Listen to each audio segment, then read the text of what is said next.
Hello everyone and welcome to today's webinar, Accounting 101 for Landcare and Environmental Groups. My name's Amanda Grace and I'm a Project Officer and Office Coordinator with Landcare Victoria. I want to start by acknowledging the important work volunteers contribute every day to running environmental groups, and not just in terms of the on-ground works and getting trees in the ground, but the huge amount of time and effort spent on matters like governance and administration. And we understand that not everyone who ends up as an office bearer for a Landcare group has a background in accounting or finance, so we're here to help you get up to speed. Please note that the advice given by Landcare Victoria this evening should be taken as general guidance only. We do recommend seeking tailored advice from an accountant if you have any tricky questions that we can't assist you with.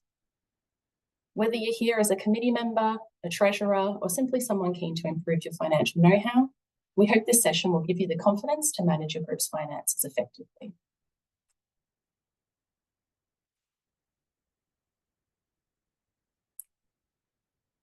We would like to pay our respects to the traditional owners and custodians of the lands on which we're meeting. Landcare Victoria recognises the ongoing role of traditional owners in caring for land, water and wildlife, and acknowledges the deep connection that Aboriginal and Torres Strait Islander peoples have to country. I'd like to personally acknowledge the Wurundjeri Woi-wurrung people of the Kulin Nation as traditional custodians of the country I'm working on today here in Melbourne, and I pay my respects to their elders past and present. So just some quick housekeeping before we get stuck into it. Firstly, please don't feel like you need to write down everything that's being said tonight. A recording of the session, the presentation slides, and the sample report shown tonight will be sent to all registrants after the session. Please also note that as this is a webinar rather than a meeting, participant microphones will be muted throughout the webinar. We'll be stopping briefly after each section to answer questions, and again at the end if time permits. So please make sure you're using the Q&A button that you'll find at the bottom of your screen to pose your questions. If you do have a question that goes unanswered or something else that you'd like to follow up on, please don't hesitate to get in touch with us after the webinar. So as mentioned, I'm Amanda Grace and I'm here on behalf of Landcare Victoria. I'm joined tonight by Anna Pimenta, our Landcare Development Coordinator, who will assist with answering questions and running the session. We're pleased to partner with Accounting for Good to deliver this webinar. Accounting for Good are dedicated to providing expert financial services to not-for-profits, and we're extremely grateful for the pro bono support they've given us on this occasion. We're lucky to be joined by their co-CEO, Carol Tran. She's a member of Chartered Accountants Australia and New Zealand and is passionate about helping not-for-profit organisations build financial confidence. Before I hand over to Carol, I'd also like to acknowledge the funding provided by DECA that has made delivering this session and other supports possible. The information we'll be sharing tonight is useful for most community groups, but you may find it particularly relevant if you're from one of the many Landcare organisations that's found itself caught up in the ATO's recent income tax reporting changes for not-for-profits. If you've recently decided to incorporate with Consumer Affairs Victoria, or register as a charity with the Australian Charities and Not-for-Profits Commission, you may have new financial reporting requirements to keep up with.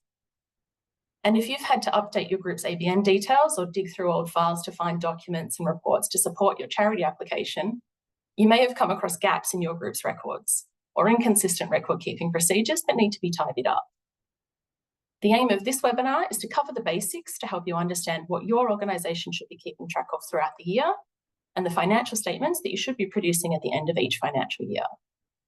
Whether you're preparing information to share with your members at your AGM, reporting to Landcare Victoria through our membership renewal census, or completing the ACNC's annual information statement for registered charities, if you've got good accounting systems in place, you'll have no trouble finding the information you need. I'd like to hand over to Carol now for the main part of the presentation. Thank you so much, Amanda, and thank you, Anna, as well. And thank you, everyone, for taking time out of your day to join our what is probably after work session on understanding financial reports. And I'd just like to, before I bring out my presentation on the screen, I'd want to echo what Amanda said earlier, and I really encourage you to ask questions as you go, and to also not be discouraged if you're not a self-described finance person. Hopefully there's something in the presentation today that you can take away. And if not, something you can mull over, hopefully when you get the webinar slides sent out to you. So wish me luck as I bring up this presentation and share my screen. Okay, so hopefully what you're seeing now is my Understanding Financial Reports presentation screen. I'll go through this slide by slide, hopefully using everyday terms that we can all understand and relate to. But at the end of each section, there will be a pause for questions. And again, I really encourage you to send them through so that Amanda and Anna can bring them up for me. So let's get started. So the agenda today is 5 broad sections. The first one being the purpose of your financial reports. The next being the chart of accounts. What do they mean? What are they for? We'll then touch on cash versus accrual accounting. And then we'll have a look at 2 very important parts of your financial reports, the P&L and the balance sheet. So I always like to start off this session by talking about what is a financial report, what is it used for in your everyday life, as well as your role as maybe board members or committee members or just members of a Landcare group. In very simple terms, financial reports are really just maps, tools, forecasting tools that help you understand where your organization has been, where it's going, and then where it might go. So forget all of the technical jargon and the very difficult words that you may have come across when you're looking at financial reports, and simply think of them as tools, maps, instruments that show you where you've been, where you're going, and where you might want to go. So keep that in mind as we kind of touch on the P&L and the balance sheet this evening. So now I just wanted to touch on some technical points in terms of the preparation of financial reports and the way that you put them together at the end of the period. So very, very lucky for us this financial year, there haven't been any significant changes in the way that we have to present our financial reports. If you've been around with your Landcare group for a few years now, you may have a think back to the last perhaps 5 or 6 years, and there was a period where there was some significant reporting changes put through, and I've referred to them below when I talk about AASB 15 and 16, but lucky for us in this reporting year, there's really nothing significant to take on board. However, you might notice the way that liabilities are classed and presented, but really outside of that, nothing significant at all, which I think is very nice from AASB. So we appreciate that. But I do want to mention that, you know, we have had AASB 15 for a few years now, AASB 16 for a few years now. If you're an ACNC registered organisation, they did release information encouraging charities to report on their different sources of government revenue as a best practice recommendation. So if you're not doing that already, have a serious think about that. The ACNC as well as AASB have over the last few years released further information and instructions around related party disclosures. So if that's not something that you're currently tracking or aware of, please look into that, as well as more recently, the ATO having a requirement for not-for-profits to actually lodge and state that they have self-assessed as tax exempt. So these may not be very new or very recent changes, and you may already be aware of them. But if you're not, please take the opportunity to check whether they're relevant to you. And so now we kind of get into the meat and the nitty-gritty of accounting and reporting. So I like to begin by saying, as much as sometimes, my clients and my colleagues complain, accountants are not gods. We don't come in there with these weird set of rules trying to tell everyone how to run their business or present their reports. What we like to say is there are rules and boundaries, and we work within them. And so I completely acknowledge that sometimes accounting concepts and sometimes certain long-held accounting rules are really confusing. But just know that we work within them. They don't necessarily define how you need to run your business or necessarily how you present all of your financial reports. They're rules. They're a bit weird, I acknowledge, but we work within them. And what we find is once you get an understanding of why those rules are there, why those concepts are there, you do have a lot of freedom within that box that you're required to work in. So I think please keep that in mind as we go through these sessions and I talk about certain accounting and reporting concepts. So we want to start off with really the base, the absolute kind of granular level of classification and reporting that every organization must start with when you talk about accounting, reporting, planning. This is the most granular you can get in terms of your finances. So you may have heard of chart of accounts before, and all that means is it's simply a classification system for transactions coming in and out of your organization. Everybody who's preparing financial reports has a chart of accounts, and typically you may have heard words like expense, revenue, income, assets, liabilities. These are all chart of account names. And so even if you're not familiar with this term, you definitely have a set of chart of accounts. And so if you don't, or if you're a relatively new organization, or if you're new to reporting and you don't know where to start, we really suggest checking up on the ACNC as well as Googling National Standard Chart of Accounts. And there's a sample set of chart of accounts for you that you can start off with. But basically, chart of accounts are the most granular level of your accounting, which then builds out your reporting. And in the next slide, we'll kind of look at a couple of familiar names, hopefully.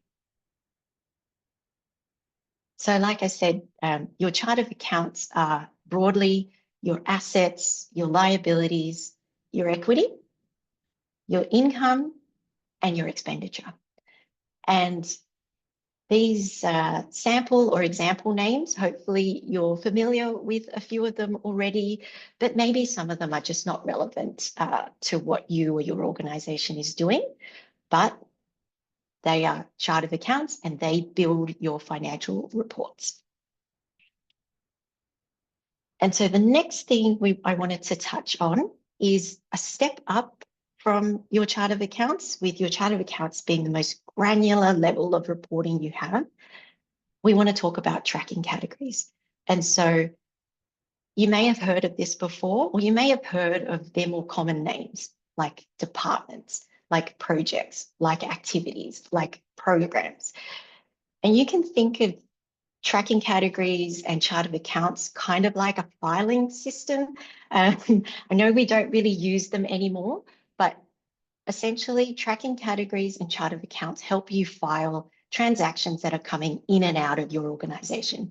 And an example might be you might get a little bit of grant funding from, say, your local council. So your chart of accounts says that's grant income. But then you might want to go and take it a step further and assign it to a particular department or a particular project you may be running within your organization, so that if you have multiple grants from the same council, you may want to assign them to 3 different projects, for example, so that at any point in time, you can run a report that will tell you, your chart of account codes, grants, has 3 different components to it, and they are these things. And so what we're talking about now is very granular, but I hope you can see that they build up your financial reporting. And it's really important that you get your chart of accounts and tracking categories accurate and relevant to your organization, because as we know, rubbish in equals rubbish out. If your chart of accounts are not relevant to you or don't make sense to you, if your tracking categories aren't actually tracking anything, it kind of doesn't matter where you code, your reports are going to be really rubbish and they're not really going to tell you about what's happening in your organization. And also, if you then have a chart of accounts and tracking categories that are actually relevant to what you're doing, that are representative of how your organization works, you actually must accurately and consistently code to them. Otherwise, your reports will still be rubbish. So it's really important that if you're an organization that's just starting out, or if you're an organization that needs a bit of a cleanup, potentially looking at your chart of accounts and tracking categories, if you use them, is a really good place to start any cleanup with a view to making your reports a little bit more accurate than what they are today. And so that's the end of our first section on chart of accounts and cost centers. Were there any questions, Anna or Amanda? No? There was no questions until this part. Please feel free to pop them in the Q&A for the next slides. Thank you. Fantastic, thank you. And so now we're kind of getting into, we're going to get into a couple of accounting concepts, and these are really important for how you present your data and how you prepare your financial reports. So now I want to touch on the topic of cash versus accruals accounting. So hopefully you may have heard of these two concepts before. And basically it's two slightly different ways of recording and presenting the same data.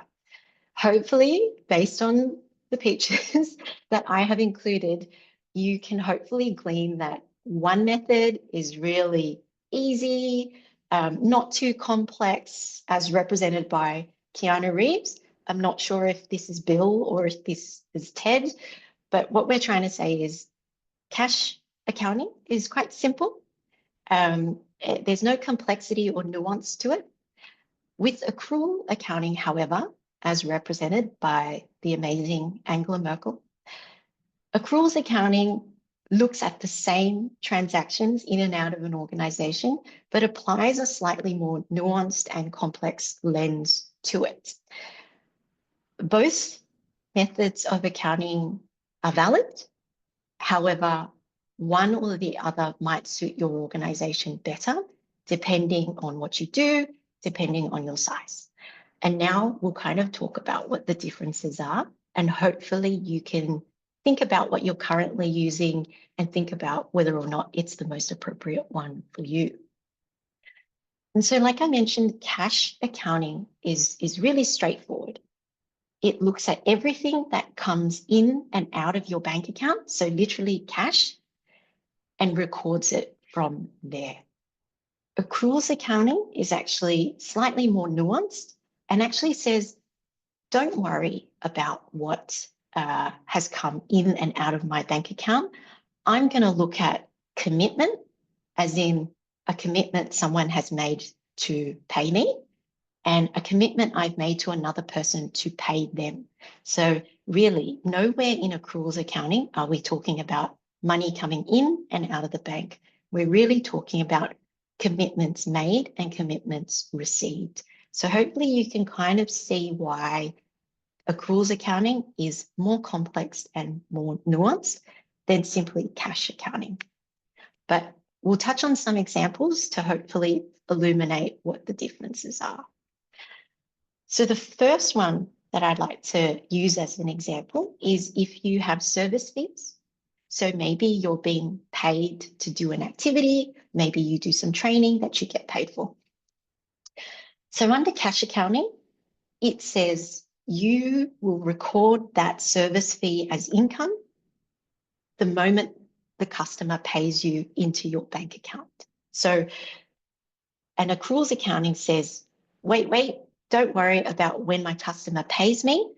I will record that service as income to me as soon as I deliver that service. So you can hopefully see where the two kind of diverge now. So if today I invoiced Landcare Victoria, even though this is pro bono, if I invoiced Landcare Victoria today for my service, I would record it as income to Accounting for Good because we use accruals accounting. However, we typically give our customers payment terms. And so if the terms were 30 days, I wouldn't actually get paid until the 7th of June. Under cash accounting, I wouldn't have recorded any income in May, even though I performed the service. I would only record income in June when I received the money. So that's where the two different methods of accounting diverge. And hopefully you can kind of see where one might be suitable and where the other might be not so suitable for you. Another example, a really good one and a really common one, particularly if you employ staff or have contractors, is similar. So if you were using cash accounting, you would only record salaries paid to your employees or fees paid to your contractors when they go out of the bank. So for example, if you had a contractor do some work for you this week, but they had terms and you didn't pay them until June, you wouldn't record that as an expense until June. Accruals accounting, though, says very similar to the way I describe service fees, is if I had an employee work for me today or this week or this fortnight, that is recorded as an expense because they've done the work, they've performed their duties. It wouldn't matter if I paid them in June. So you can see again, it's a very similar example, but just in reverse.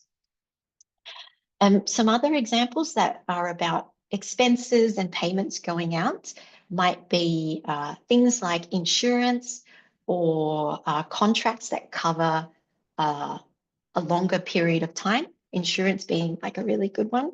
Most of the time when you renew your insurance, you pay for a period of 12 months. So under cash accounting, if you renewed your insurance today and you paid it today, all of that expense would go into May. Whereas accruals accounting says, don't worry about when I paid it. What period is this commitment for? So what period does this insurance cover me for?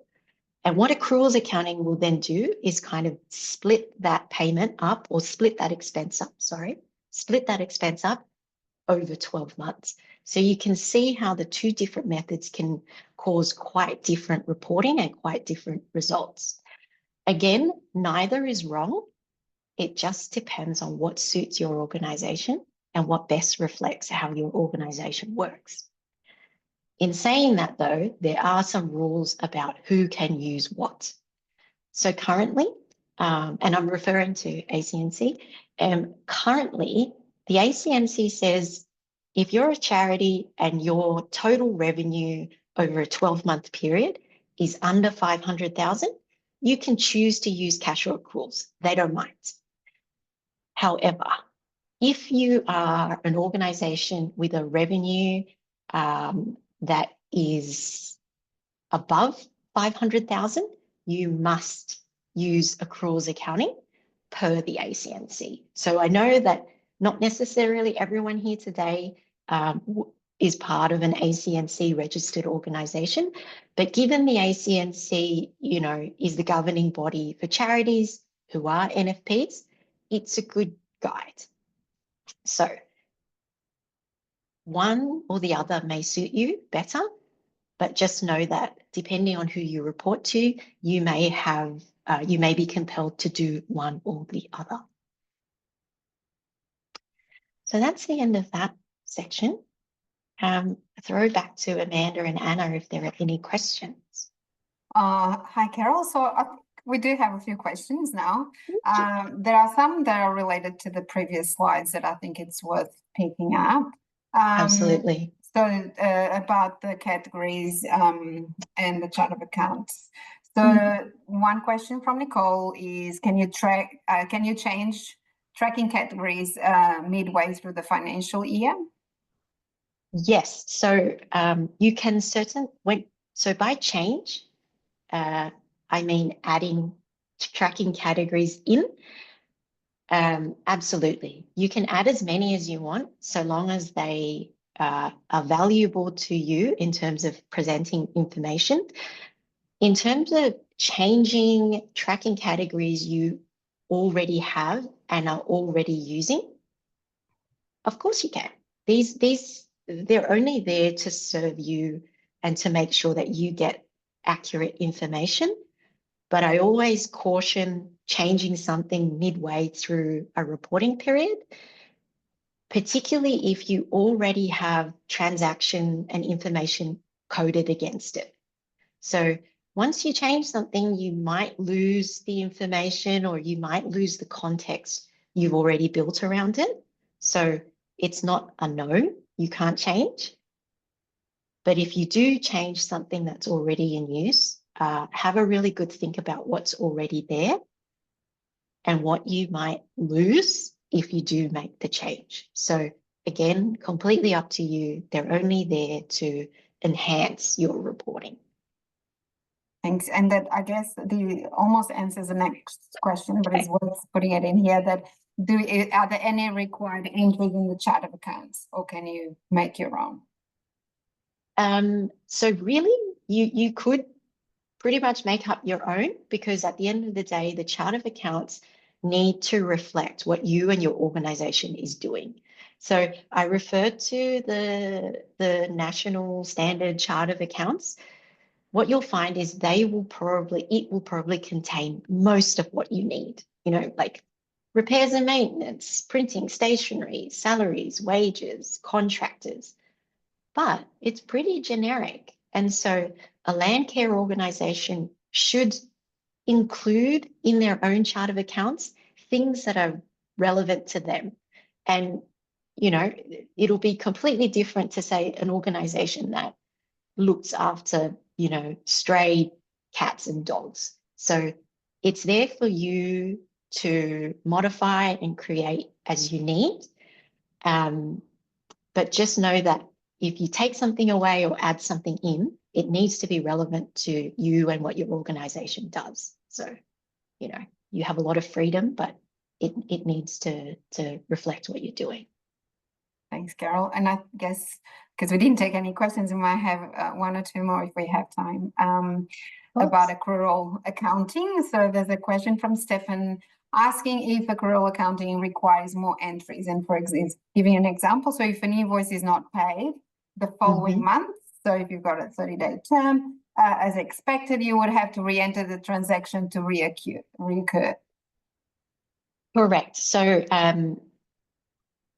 accruals accounting almost always ends up requiring more administration work, I suppose, whether that is, looking at who hasn't billed you yet, or looking at who you haven't billed and then entering manual journals into your system. Absolutely. It almost always requires more administration work. And that's what you probably have to balance out, particularly if it's not compulsory for you. So like I mentioned, that additional work is hopefully balanced out by reports that are more accurate in terms of the activities that were undertaken during that period. And if you're not compelled to do it one way or the other, that's how you would balance out which one you would pick.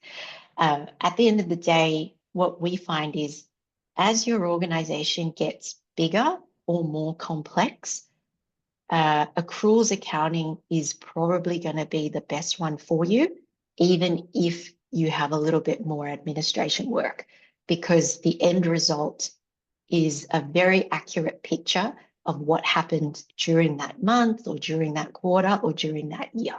So definitely totally acknowledge that it takes more work, but over time it probably helps you in terms of your reporting. And I do know the answer to this one. I think it is an important one for people here.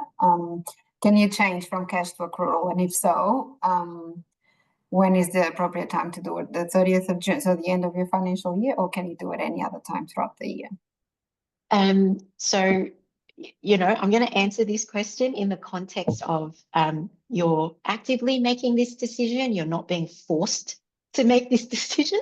So definitely you want to make the change really when your period ends or begins. It's very difficult to do it midway through the year. And it makes reporting it could make reporting very confusing if you do it at some point during your financial year. So where you have the choice and the ability to switch, definitely do it when your year is changing. Try to avoid doing it at some midpoint, because that's very challenging. Thanks, Carol. I think we can continue with the presentation. Thanks for the questions, everyone. Yes, thank you very much. They're really excellent questions, so keep them coming.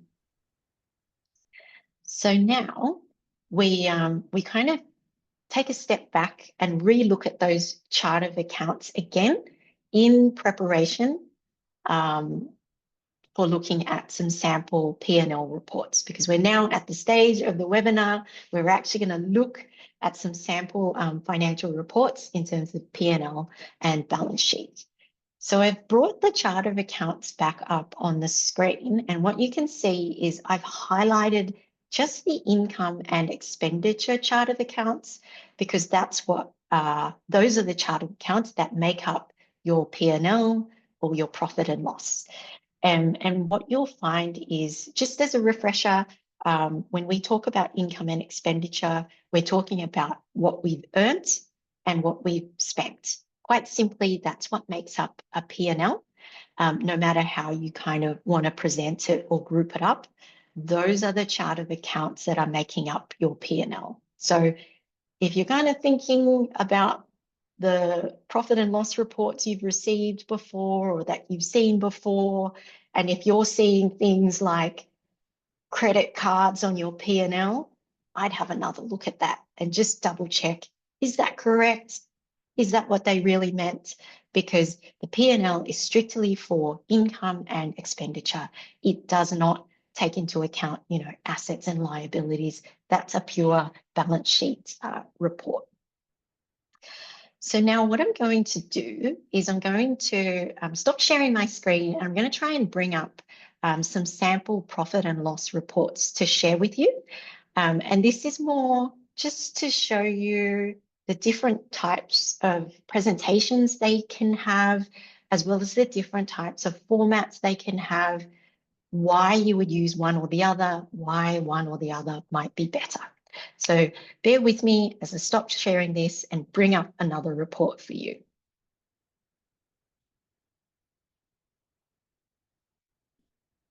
Whoops.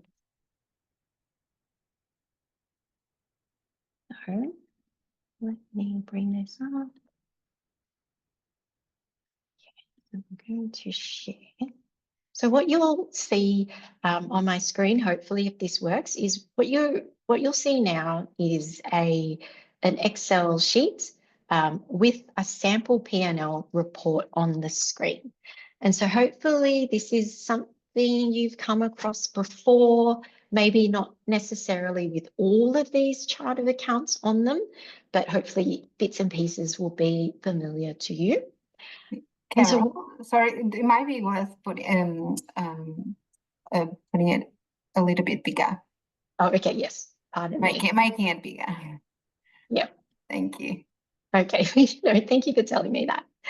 And so what we have on this particular tab and on the screen right now is a very, very simple P&L.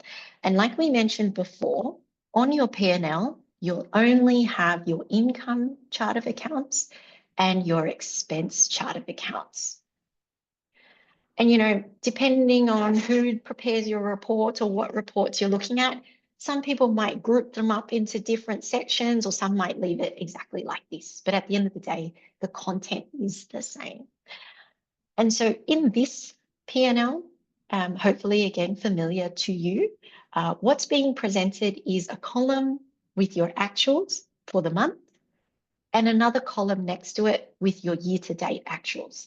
And this is a really great report to have, or a really great report to generate in terms of actuals, because it tells you exactly what happens that month, that period, that year.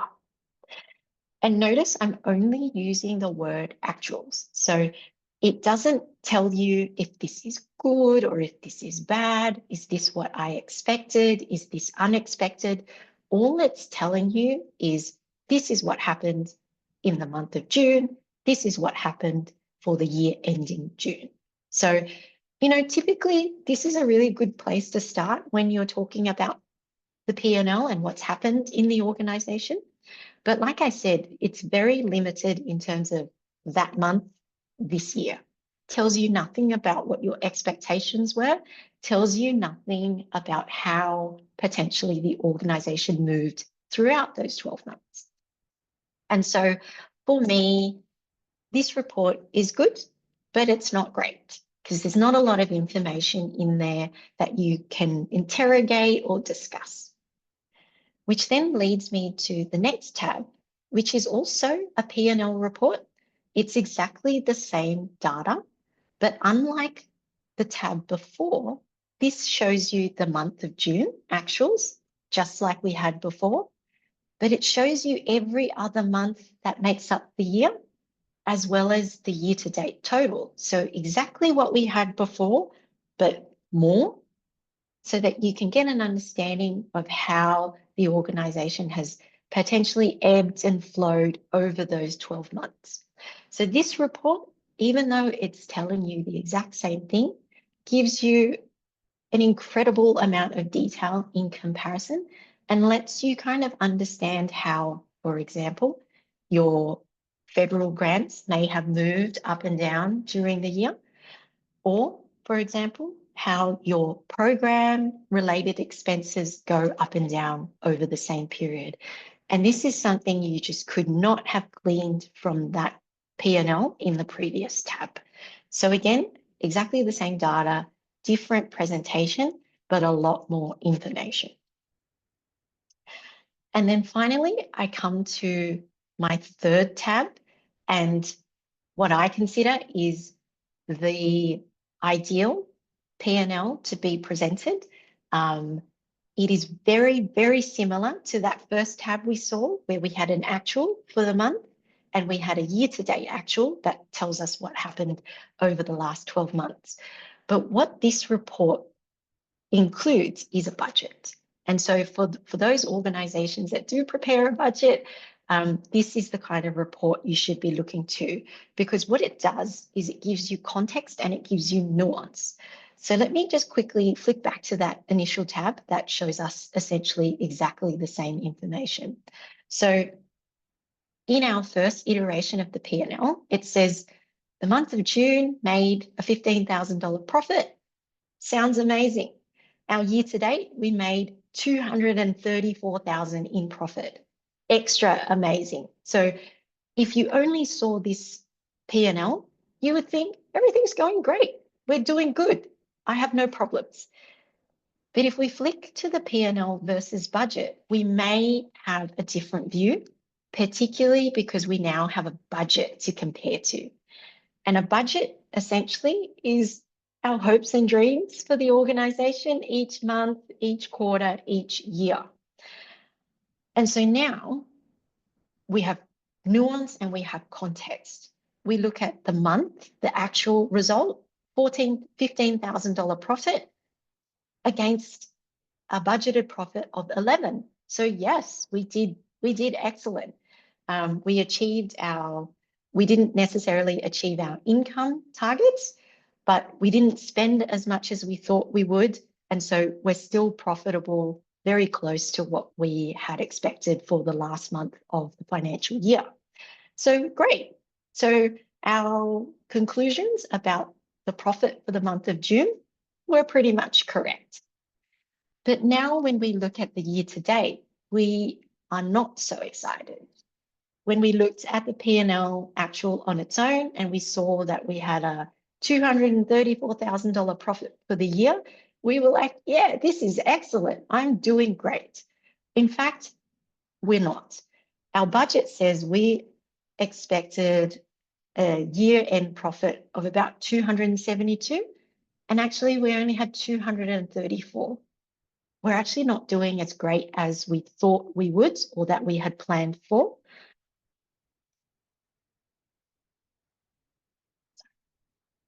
So rude. And so when we compare our actuals, the exact same figure to a budget, we have context and we have nuance. And then we can ask questions. How did this happen? What has changed? Was my budget wrong? Or did I actually just not perform as well as I should have? And so I share with you the 3 different presentations for a P&L so that you can get an understanding of potentially what your baseline is and what you should aim for in terms of information that gets presented with a P&L and the importance of nuance and budget and context. And again, neither of the 3 are wrong. Information is exactly the same. But as you can see, as we progress through each tab, each one provides you with more and more information and more context. And essentially, that's what the P&L is there to do. It's meant to give you an understanding of what is happening. And so the closer you can move towards having a P&L that is actuals versus budget, the more information you're going to be able to extract from your reporting. And so that kind of ends that comparison. So what I'm going to do is I'm going to flick back to my main presentation. So just bear with me while I change our screens.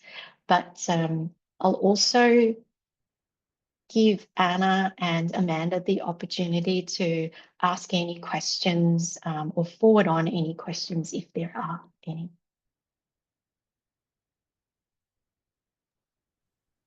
There are no questions at the moment. There was a couple that came through, so I might go into that. Does the ACNC have example spreadsheets that we could manipulate to suit? And yes, I think they do, but we also be sending some templates that Carol kindly gave us. So hopefully an email will come through tomorrow with that. I can confirm that Consumer Affairs does have a sort of sample template of I guess all of the financial statements, including what they call the income statement, which is essentially your profit and loss. That's right. As well as the balance sheet and things like that. So they do have an example that you could adapt for your own purposes. Yeah. Exactly. That's right. And Ross is also asking what VAR AUD means. I also do not know that. Okay, no worries. Exactly. So in that reporting template, VAR is variance, and AUD is there because in that sample report tool that I use, you can change reporting based on currency. So if you are complex enough to deal in multiple currencies, certain accounting packages allow you to report under those different currencies. So VAR is variance, AUD is simply taking into account those AUD transactions. And yes, certainly these will be shared with you after the session, and Anna and Amanda will send them out, and they can certainly be used as templates and starting points, and the template that referred to, actuals versus budget, I've only included what we do as a minimum. Depending on your organizations, you may include further columns to focus on the different areas that are most important to you. So certainly see it as a starting point and as a baseline to aim for. And then as you get used to using them, tweak them to suit your organization and your information needs. Fabulous. And so, you know, once you have profit and loss reporting in place, particularly profit and loss versus budget reporting in place, that report becomes not just a guideline for your financial performance, but it actually helps you understand the different levers or the different changes you can make to then further influence that performance. And then the next step, once you're used to reading these reports and receiving these reports, once you've got an understanding of the different levers or the different changes you can make to influence your performance, you can then start using your profit and loss versus budget to start actually forecasting forward, to then look to the future, understand the things that you'll be doing in the next quarter, 6 months, year. How are they going to influence your numbers? And you can start playing with that template, tweaking those numbers, seeing how they influence your final result. But definitely take it as a step-by-step process. Start with that base, build your confidence up, and then start playing with it and manipulating it as you go. And then finally, I just wanted to share on this screen that, you know, the P&L can come in many forms, as I've shown you before. But just know that there are huge number, infinite ways that you can present the same information. What I shared before was very detailed. Everything was listed out. Perhaps you're an organization that is a little bit bigger, and you may have some people that only need to focus on the big picture. So you might then categorize things up and only present them in big groups. Same information, different presentation, perhaps a different intent or a different audience. And then once you get confident with the different ways you can present your P&L, you can start extracting information out of it and presenting really specific graphs and charts that draw people's attention to areas that you think are more important than others. So for example, in this one, you can see that there's a little graph, a little chart there that shows everybody the different components of revenue. So what's making up your majority? And I share this example to try and include those of us who are not really numbers focused, who, you know, are a bit more graphically focused or diagram focused. It's all the same information. It's just presented in slightly different ways. And so hopefully as you get confident, you can start doing a couple of different things with your P&L data. And so I think we've gone through our P&L questions. So now I'll move on to, and I also acknowledge probably the more difficult part of your financial reporting, which is the balance sheet. And so remember before how we talked about the P&L is just for income and expenses. The balance sheet is just for assets, liabilities, and equity. And so I'll just skip back to the first page, but I just wanted to kind of set the tone and just mention that we're now only focusing on these three areas, which is different from the P&L, which was income and expenditure. But the difference between the balance sheet then and the P&L, outside of those chart of accounts that are included, is that the balance sheet is just a snapshot at a single point in time. So it tells you these are all your assets, liabilities, and this is your equity at this date. Whereas the P&L says between this date and this date, this was all of your income, this was all of your expense, this was your net profit. So quite different, as you can see. Balance sheet, point in time. P&L, 2 different points in time. And essentially what the balance sheet aims to do is give you a view of what the organization owns and what it owes. And so what you own are your assets, and what you owe are your liabilities. And then the net of that, hopefully, is a positive number, becomes your equity, or depending on your organization, you may have heard of it as reserves, it all means the same thing. And so now I'd like to talk about specific assets, things that hopefully are common to you or you would have seen before. And so like we mentioned, assets are things that you own. And typically hopefully when you get to look at your balance sheet, you'll see things like cash on there. You might have some small investments if you're able to open up, say, an investment account. Assets are also typically debtors. So debtors are the people who owe you money. So you may have charged them and they've not paid you yet. So those are considered assets as well. And then assets are also things like equipment, property, motor vehicles, office equipment like computers and phones. And so typically those are common assets within not-for-profits and charities. What you'll also find is if your organization is a little bit more complex, you might find that your assets are categorized between current and non-current. Basically, a current asset is something you can quickly turn into cash and typically has a life of less than 12 months. A non-current asset, things that typically have a useful life beyond 12 months.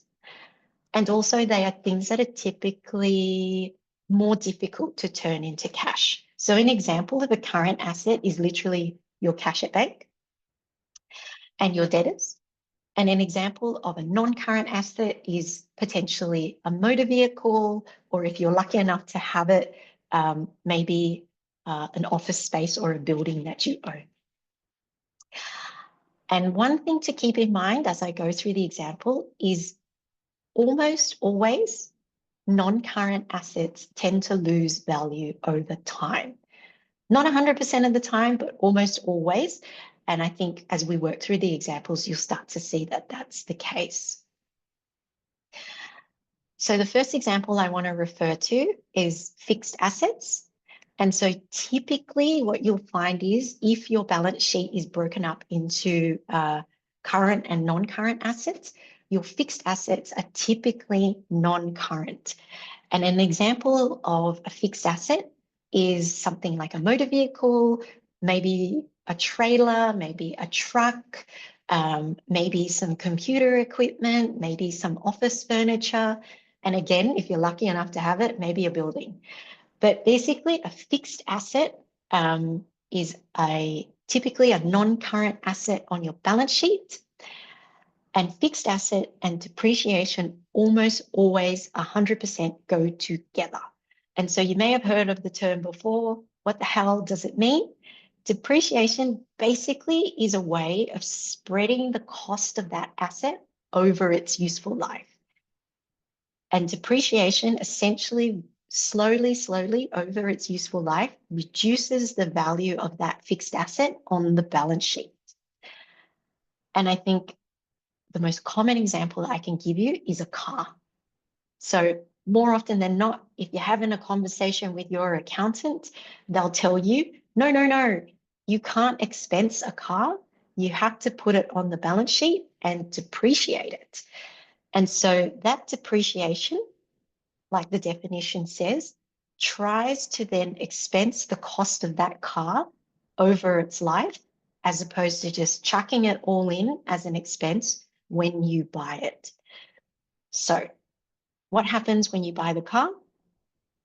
It gets inserted on your balance sheet as an asset, and then each month or each year, you bring in depreciation to bring its value down on the balance sheet and to include that cost on your P&L. So that over a period of typically 5 years, you will have expensed that entire vehicle in your P&L. And then what you'll find is the net value of that car on your balance sheet is zero.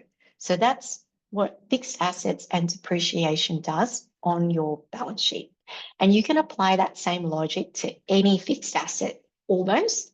You can apply that logic to furniture if you have an office. You can apply that logic to computer equipment if you hold it. And you can apply it somewhat to building out your office as well, if you're lucky enough to have that kind of space. Oh, and also, if you are needing to depreciate things, the ATO has a very, very useful guide on common types of fixed assets that you can then use to do your depreciation. So you're not alone, you don't have to make it up. The ATO has actually some really useful tools there. And so now we get to liabilities. So liabilities are the opposite of your assets. They are things, they're things that you owe. So really what we're talking about when we talk about liabilities is creditors. So that's people or organizations that have provided you with goods and services that you've not paid yet. So that's a liability. Other liabilities could be leases. If you lease equipment or if you lease an office space, for example, that's technically a liability.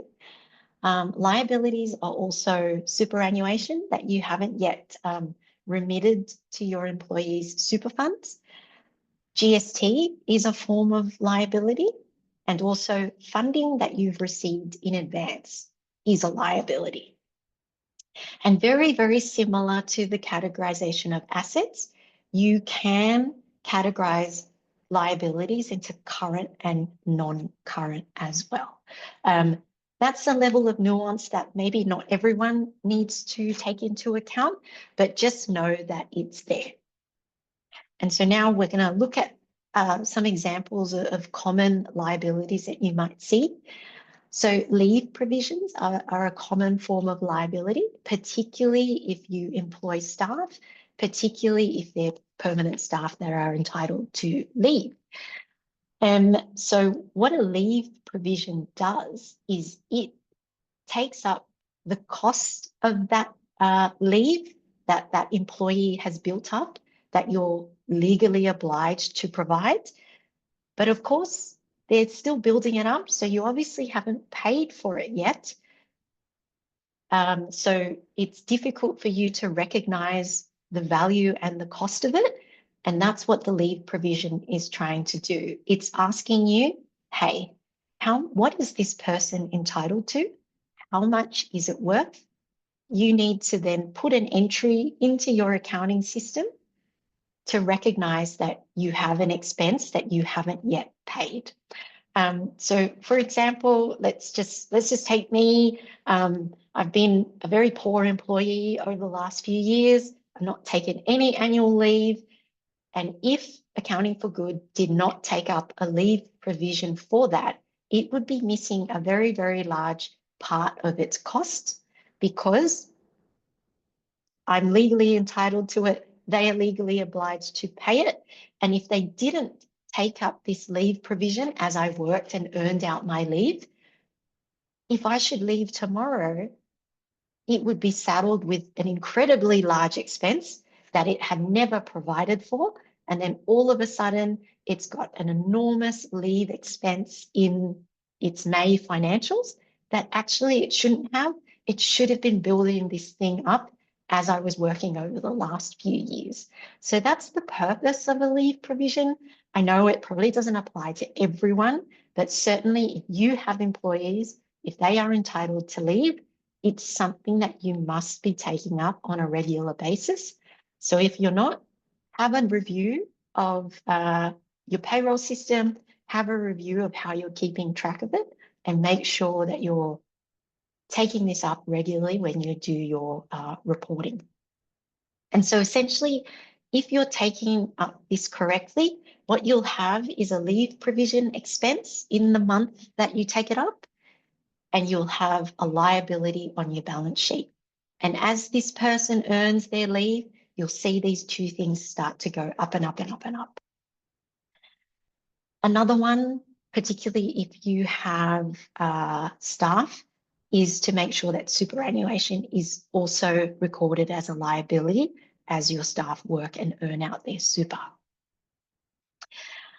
Another one that is very, very important, I think, to hopefully most of our attendees here today is when you receive funding in advance. So typically, you apply for a grant, you apply for funding for your projects, and more often than not, they give it all to you today, and then you spend it down over the next few months, few weeks, potentially a few years, doing the activity that you promised to do.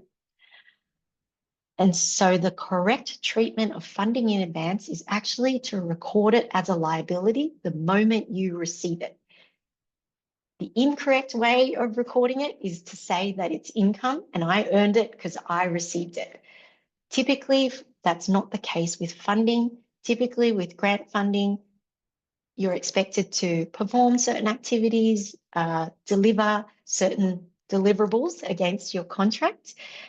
And so on receipt of that funding, you really need to recognise it as a liability because you've actually not fulfilled any of the promises you made in that funding agreement. So you include it as a liability on receipt, but as you work on the project and as you work on the program, you start to bring that down and bring it into your P&L as income. How you bring it in, over what period you bring it in, how often you bring it in, can be up to you and that funding agreement. Perhaps you bring in chunks of that funding in advance as you meet your deliverables, or if it's a little bit of a looser agreement, perhaps you just spread it over the beginning and end date of that agreement. So if the agreement is to deliver over a period of 6 months, perhaps you break it up and bring it down as income over a 6-month period. But it still remains that funding you receive is not necessarily income the moment you receive it. It is more often than not a liability because you actually have to deliver on the terms and conditions of the grant. And again, it's once you put it into funding in advance, it's something you need to actively and routinely review so that the liability actually reflects what you owe and that your income reflects what you've earned out in terms of your agreement. And then finally, we do want to touch on GST as a liability. So more often than not, GST is a liability. GST accumulates on your balance sheet as you collect it and as you pay it. And then when it comes time for you to report to the ATO and remit that money to them, you then process the entry to kind of reverse that out. But it is very important for you to keep a track of GST if you're registered for it and ensure that it is sitting somewhere on your balance sheet. More often than not, it's going to be sitting in your liabilities. But, you know, you could be working through periods where you actually spend more than you collect. So the GST you pay can be more than the GST you collect. And in those situations, your GST balance is technically an asset because the ATO is going to refund you. But more often than not, what we find is GST typically sits as a liability. And at the end of your BAS reporting period, you'll check it, review it, pay it out to the ATO. Also, for those in attendance today, it's also very important to check if you are registered for GST. So if you are not registered for GST, GST should not be part of your balance sheet at all. So that's just some good housekeeping. Just check that what you're actually doing is valid and that you're registered. And then also, if you're not registered, it's a good opportunity for you to check if you should be. I believe it's $150,000 is the GST threshold for not-for-profits. So if you believe that you're reaching that threshold, I urge you to look at your financials again and look at your GST turnover again and think about registering with the ATO so that you're not kind of caught out being non-compliant. But again, if you register for GST, more often than not, GST is a liability. Make sure you review it on a regular basis to ensure that what's going in there is actually correct and that you're then compliant when it comes time to lodge and pay the ATO. And so finally, if you kind of look at the composition of your balance sheet, what you'll find is that this is how the equation works out. You know, your assets equal your liability plus your equity / reserves. I'll let you kind of go away and do your homework and flick through any financial reports that you have. But what you'll find is almost always, that's how things work out. Your assets equal your liability plus your equity or reserves. And so I just wanted to briefly touch on equity because we're kind of at that point now and it forms a part of your balance sheet. A lot of organizations ask, how much should I have? How much in reserves should I be aiming for? And really, this is an organization by organization question. Certainly, you do want to have reserves. That means you're a sustainable, or indicates you're a sustainable organization. It indicates that your assets are greater than your liabilities. But what exactly that number should be needs to be specific to your organization. You know, what are your plans for the future? What are your views on the longevity of this organization? So they're important questions, but they're not questions that we can give you a generic or a final answer for. It's something that is specific to you and may evolve over time, but certainly it's something you should think about and that you should plan for over the long term. And what I wanted to do next, and I think we have just a little bit of time for it, is I want to look at some sample balance sheet reports with you, similar to how we looked at sample P&L reports. So I'm going to close this screen and bring up my trusty Excel spreadsheet.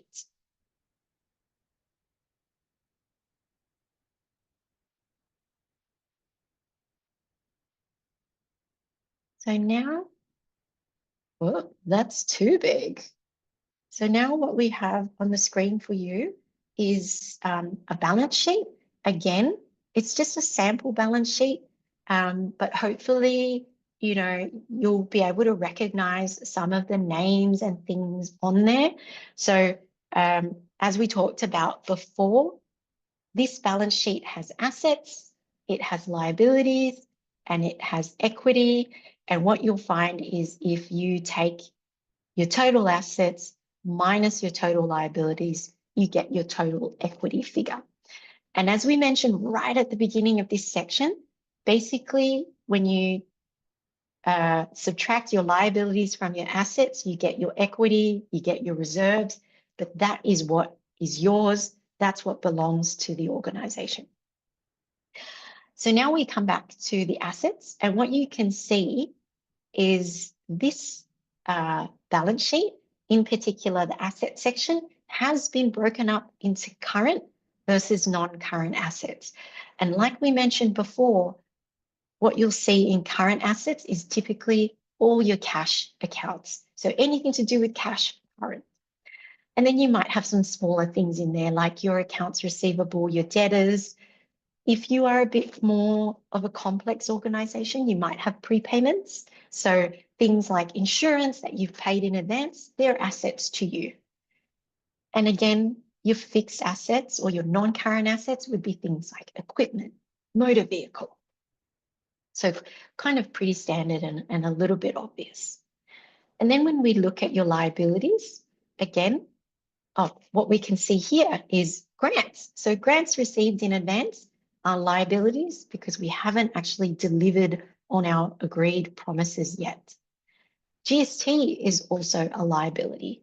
Accounts payable, so people who have provided you with goods and services that you haven't paid for, that you haven't paid yet, they're accounts payable and they're liabilities. And then if you have staff, things like PAYG withholding on their wages, those are liabilities. Like we mentioned before, leave-related provisions, so leave that has built up but you haven't paid out, those are also liabilities. Superannuation that has been earned but not paid, also a liability. And then for those amongst us who have maybe slightly bigger organizations, You may have seen something like long service leave be called a non-current liabilities and a liability. And so where that applies to you, all that means is that that particular long service leave is not yet payable to that person.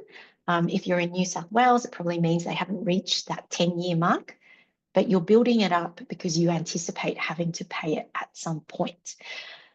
But really, the balance sheet, assets, liabilities, equity, what you own and what truly belongs to you. And this is just a sample of a balance sheet.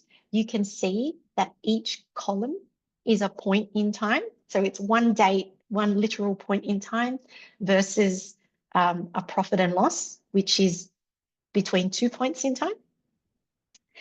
And so typically what we find is that most of the time when NFPs are getting a financial report, they'll get a very simple balance sheet for the end of that period that is being reported on.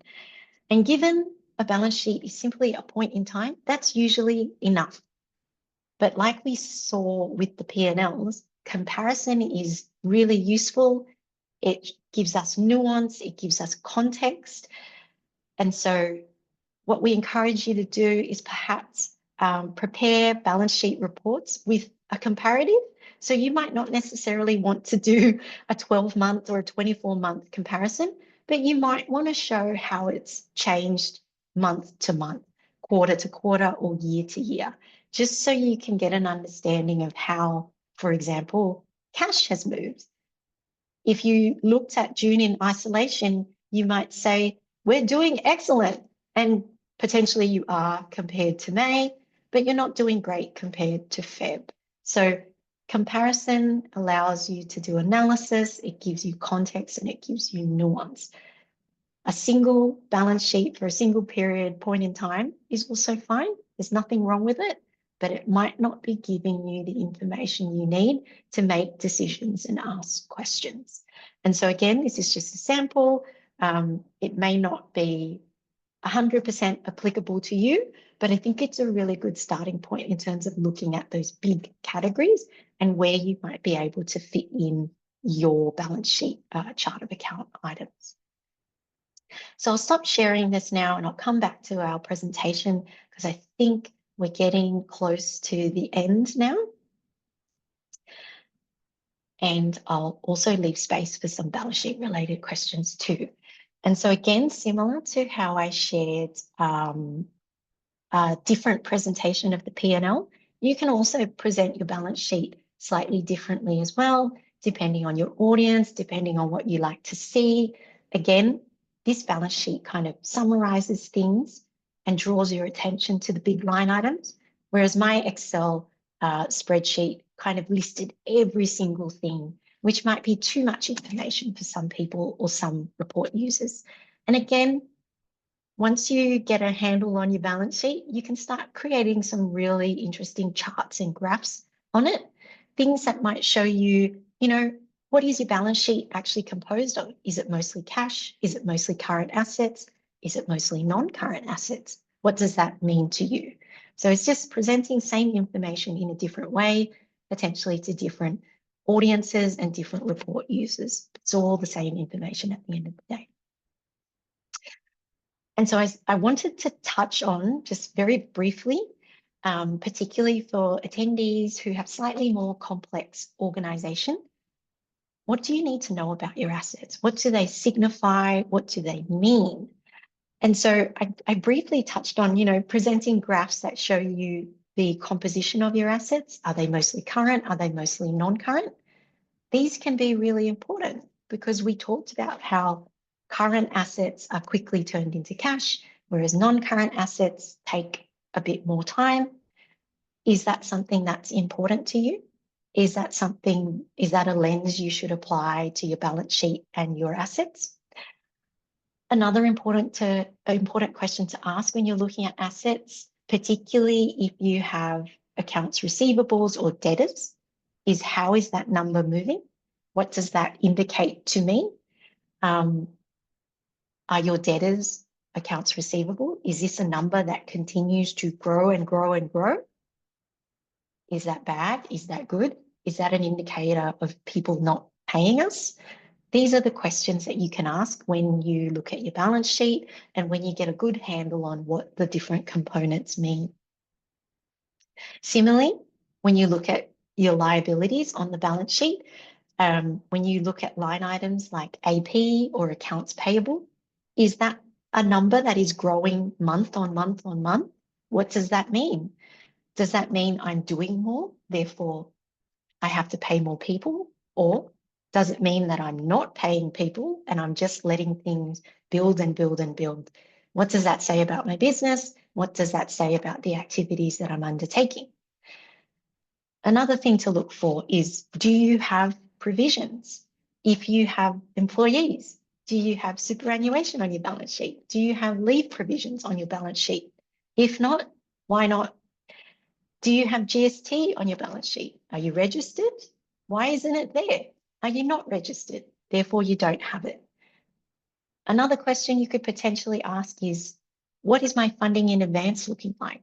Is that representative of where I'm at in terms of delivering on my funding agreement, on my grant agreement? Do I have to actually pay this money back? Can I actually fulfill my obligations that are tied to this money? So these are the kind of questions you can start asking once you get a handle on your balance sheet and what makes up your balance sheet. One step at a time, but I think once you kind of get an understanding of what it all means, these are the really interesting questions you can start asking each other. So that rounds out our balance sheet section of understanding financial reports. And I'm hoping you have some questions for me because it's my favorite section of the financial reports. Yes, Carol, we've got a lot of questions. Oh, okay. I think we're going to go back a little bit, but not. So there's questions about depreciation, there's questions about income and funding in advance and liabilities, assets.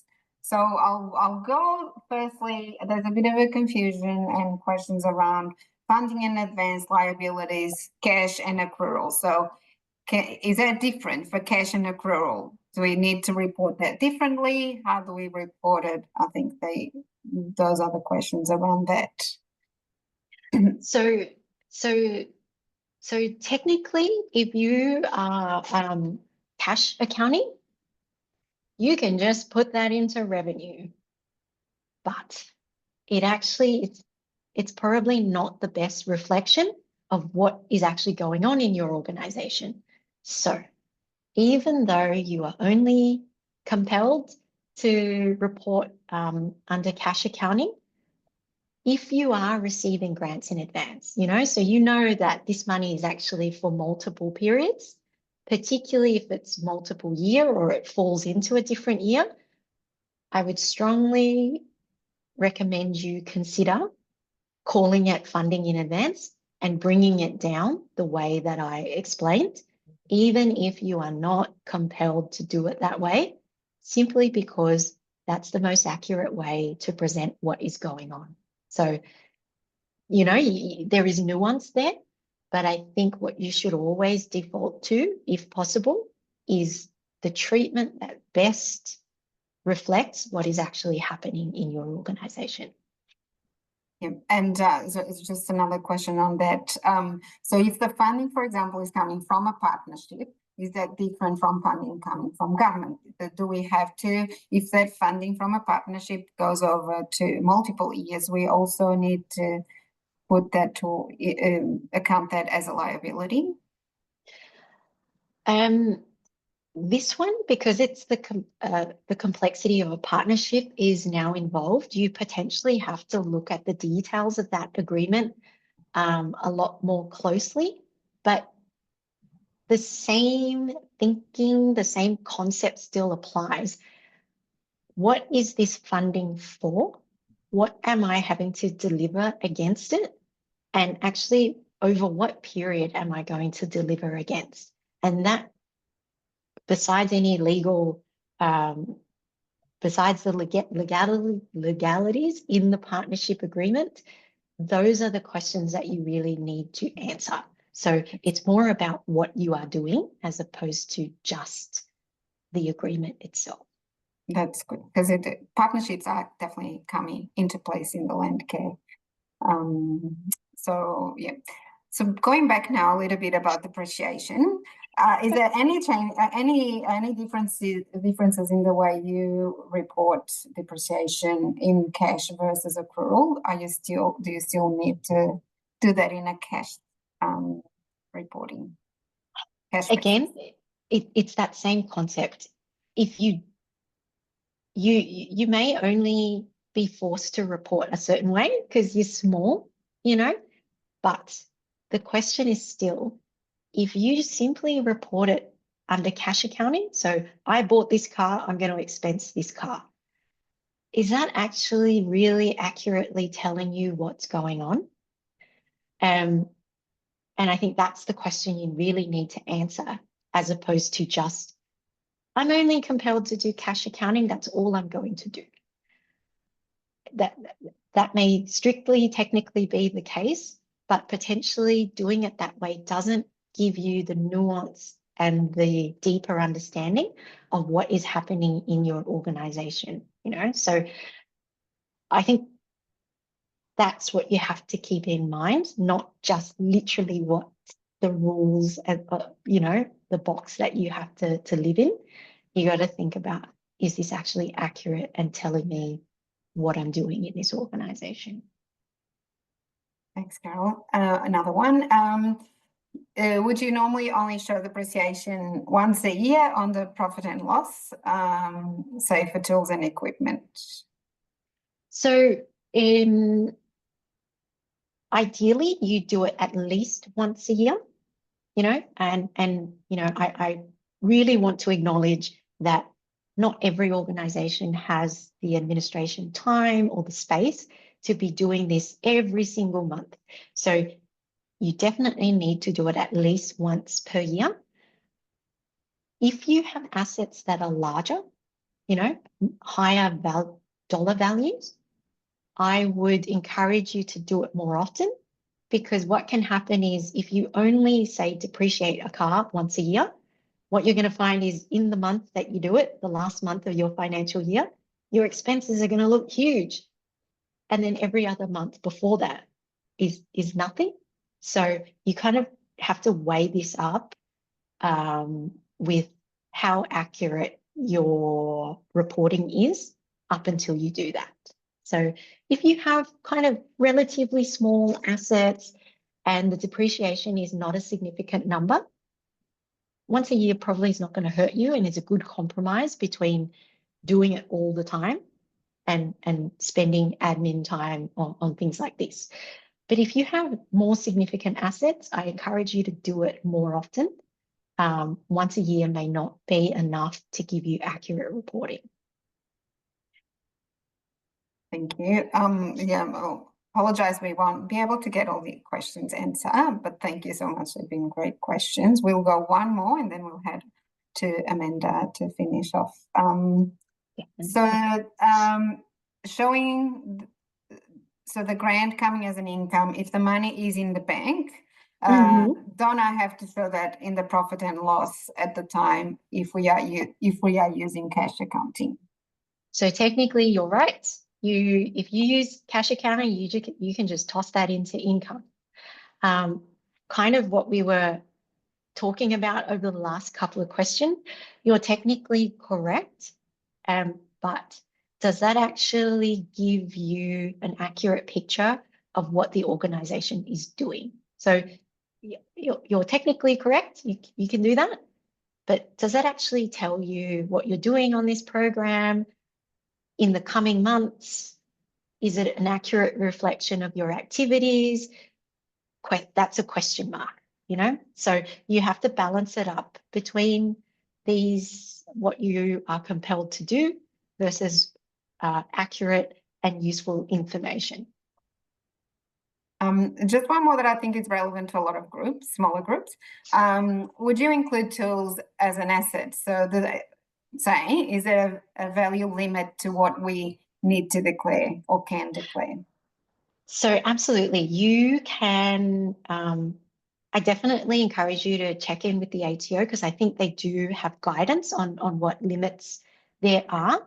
But generally speaking, you want to put limits on what you deem as an asset, because technically a hammer is an asset because it has a useful life beyond 12 years. But if the hammer was only $10, you don't want to go about depreciating it over multiple years. So you set kind of internal rules and limits on what you deem as being worthy of categorization as an asset. And depending on how large and how complex you are, that limit can change. So if you're a very large org, you may have a limit that starts in the thousands. But perhaps if you're a bit smaller, that might be, you know, $500. It depends on how complex and how large you are.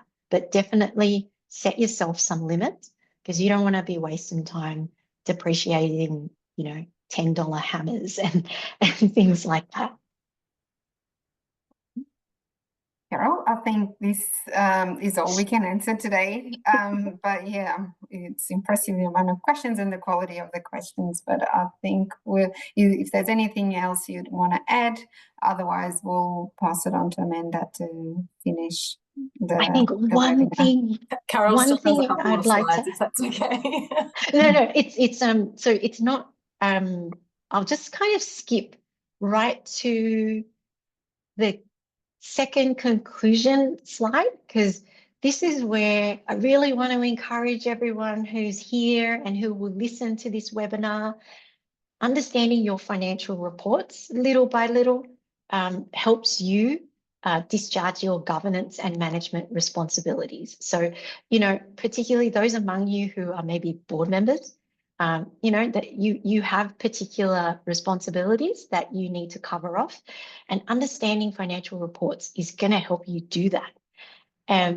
You know, given that for some, this is a real responsibility, take the time to ask questions.